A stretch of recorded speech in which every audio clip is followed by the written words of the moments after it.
दो तीन बातें दिल से कहनी है आपको। सुना होगा आपने बहुत सी कहानियां, बहुत से चैनलों पर डर का नाम लेकर किस्से सुनाए जाते हैं, लेकिन वो सब बस सुनने भर के होते हैं। असली दर्द, असली खौफ, आपकी रूह तक उतर जाने वाला डर सिर्फ भूत की कहानी 33 नूर आलम के साथ पर ही मिलता है। ये वो जगह है जहां कहानियां आपकी सांसें रोक देती है, दिल की धड़कनें तेज कर देती है और रात को नींद छीन लेती है। अगर आपको यहां मजा नहीं आया, डर महसूस नहीं हुआ, तो इस चैनल का नाम आप खुद बदल दीजिएगा, क्योंकि ये चैनल वादा करता है कि ऐसी कहानियां आपको कहीं और नहीं मिलेंगी। हर नए वीडियो के साथ एक नया जख्म, एक नया खौफ आपकी रूह को छू कर जाएगा। तो जल्दी से चैनल को सब्सक्राइब कर दीजिए ताकि जब भी नया वीडियो आएगा वह अपने आप आपके पास पहुंच जाएगा। और अगर दिल की धड़कनें तेज हुई, डर ने वाकई मजा दिया, तो लाइक दबाकर हमें बताइए, क्योंकि बुक की कहानी 33 नूर आलम के साथ पर डर कभी खत्म नहीं होता। अब तैयार हो जाइए और कहानी के अगले अंधेरे मोड़ की ओर। खौफनाक रात का रहस्य। ये कहानी उन दिनों की है जब बरसात का मौसम अपने पूरे शबाब पर था। आसमान में घनघोर बादल छाए रहते, रात के अंधेरे में बिजली की चमक चारों ओर फैली रहती और गांव की पगडंडियां कीचड़ से लथपथ हो चुकी थी। तालाबों का पानी उफान मार रहा था, खेतों की मेड़ें टूट चुकी थी और गांव के लोग जल्दी जल्दी अपने घरों के भीतर दुबक जाते, क्योंकि रात होते ही सन्नाटा इस कदर छा जाता था जैसे दुनिया अचानक थम गई हो। ऐसा लगता था मानो पेड़ों पर बैठे उल्लू और चमगादड़ ही इस धरती के असली मालिक हो। उन्हीं दिनों पास के जंगल में बसे एक पुराने वीरान महल के बारे में चर्चाएं तेज हो गई थी। लोग कहते थे कि उस महल में रात के 12 बजे से लेकर सुबह 3 बजे तक अजीब अजीब आवाजें आती है। कोई औरत चीखती है, कभी किसी बच्चे के रोने की आवाज गूंजती है और कभी घुघरुओं की छन छन सुनाई देती है। गांव के बूढ़े बुजुर्ग साफ कहते थे कि यह जगह भूत प्रेतों का डेरा है और जो भी इंसान जिज्ञासा में वहां गया वह लौटकर कभी सही सलामत नहीं आया। अगर आया भी तो उसकी हालत पागलों जैसी हो गई, आंखें सूनी, चेहरा पीला और जुबान से एक ही रट, वो वहां मत जाना। गांव के 3 दोस्त थे, रघु, मोहन और सुरेश। तीनों जवान थे और दिल से बहादुर, लेकिन अक्सर उनकी ये बहादुरी उन्हें मुसीबत में डाल देती थी। गांव के लोग उन्हें समझाते कि उस महल की तरफ मत जाना, लेकिन तीनों हमेशा हंसते हुए कहते, भूत प्रेत जैसी कोई चीज नहीं होती, ये सब दिमाग का वहम है, हम जाकर सबको साबित करके दिखाएंगे। उनकी ये बातें सुनकर लोग कांप उठते, औरतें अपने बच्चों को पास खींच लेती और बुजुर्ग कहते, पगलो, मौत को क्यों बुला रहे हो। लेकिन जवान खून था, कान पर जूं तक नहीं रेंगती थी। एक दिन बारिश थमी हुई थी, बादलों के बीच चांद अपनी धुंधली रोशनी बिखेर रहा था और आसमान में गहरे सन्नाटे का आलम था। तीनों दोस्तों ने तय किया कि आज ही उस वीरान महल का राज खोलेंगे। हाथों में लालटेन और जेब में बीड़ी माचिस लेकर तीनों आधी रात को गांव से निकल पड़े। रास्ते में कीचड़ था, लेकिन उनके कदम मजबूत थे। हवा में नमी और मिट्टी की गंध भरी थी। झिंगुर अपनी आवाज से रात को और डरावना बना रहे थे। जैसे जैसे वे जंगल के भीतर बढ़ते गए, पेड़ और घने होते गए, अंधेरा और गहरा होता गया और सन्नाटा इतना गाढ़ा कि अपने ही कदमों की आहट दिल को डरा रही थी। रघु ने हंसते हुए कहा, देखा, सब बेकार की बातें हैं, कुछ नहीं है यहां। तभी अचानक किसी पेड़ पर बैठा कौआ कांव कांव कर उठा। मोहन चौंक गया, बोला, चुप रह, बेवजह शोर मत कर, माहौल डरावना है।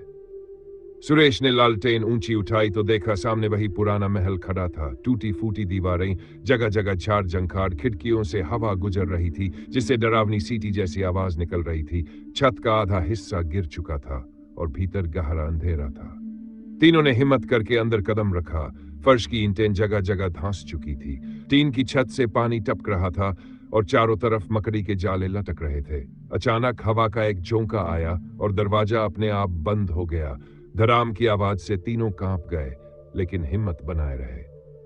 तभी महल के अंदर से पायल की छनक सुनाई दी, जैसे कोई औरत धीरे धीरे चल रही हो। रघु बोला, कोई मजाक कर रहा है, यह असली नहीं हो सकता। लेकिन सुरेश के चेहरे से पसीना टपकने लगा। उसने कहा, मुझे लग रहा है यहां सचमुच कुछ है। जैसे ही वे अगले कमरे में पहुंचे, वहां जमीन पर पुराने जमाने की तस्वीरें बिखरी पड़ी थी। जिन पर किसी राजा रानी के चेहरे बने थे। दीवारों पर अजीबो गरीब लिखावट थी, मानो किसी ने खून से मंत्र लिखे हों। अचानक एक तस्वीर अपने आप हिलने लगी और धड़ाम से जमीन पर गिर पड़ी। उसके पीछे दीवार में एक गुप्त दरवाजा नजर आया।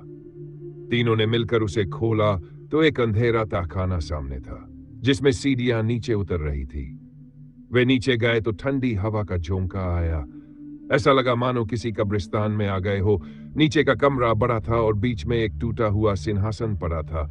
उसके पास दिए जल रहे थे, जबकि वहां कोई इंसान नहीं था।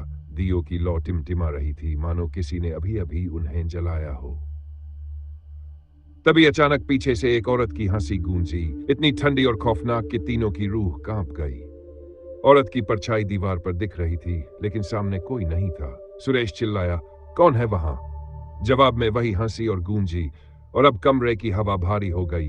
लालटेन की लौ एकदम नीली पड़ गई और अचानक सिंहासन पर एक परछाई बैठ गई। लंबा घूंघट, लाल साड़ी और हाथों में खून से सनी चूड़ियां। वह आवाज में बोली, तुम्हें यहां नहीं आना चाहिए था। यह जगह मेरी है, अब कोई वापस नहीं जाएगा। तीनों के पैरों तले जमीन खिसक गई। रघु ने हिम्मत कर कहा, हम इंसान हैं, हमें छोड़ दो। लेकिन वह औरत अचानक जमीन से उठी और हवा में तैरने लगी। उसकी आंखें अंगारों की तरह लाल चमक रही थीं, बाल खुले और हवा में लहरा रहे थे।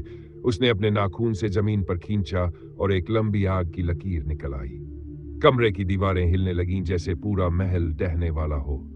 मोहन ने चिल्लाकर कहा, भागो यहां से।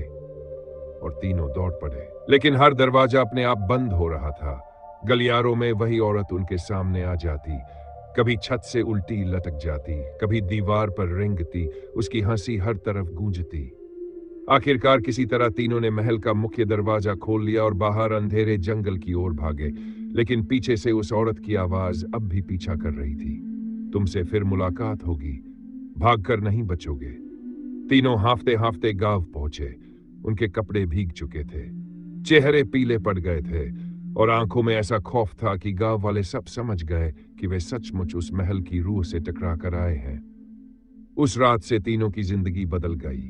रघु अक्सर नींद में चीखने लगता, मोहन की तबीयत अचानक बिगड़ने लगी और सुरेश अकेले अंधेरे में जाने से डरने लगा। गांव के बुजुर्गों ने तांत्रिक को बुलाया, जिसने बताया, तुम लोगों ने उस औरत की आत्मा को परेशान कर दिया है। वह कोई साधारण आत्मा नहीं, बल्कि उस महल की रानी की आत्मा है, जिसे 100 साल पहले विश्वासघात करके मार दिया गया था। और अब वह हर उस इंसान से बदला लेती है जो उसके महल में कदम रखता है।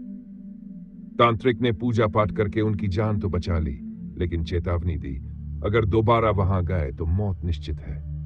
गांव वालों ने उस महल को सदा के लिए छोड़ दिया, वहां जाना सख्त मना कर दिया।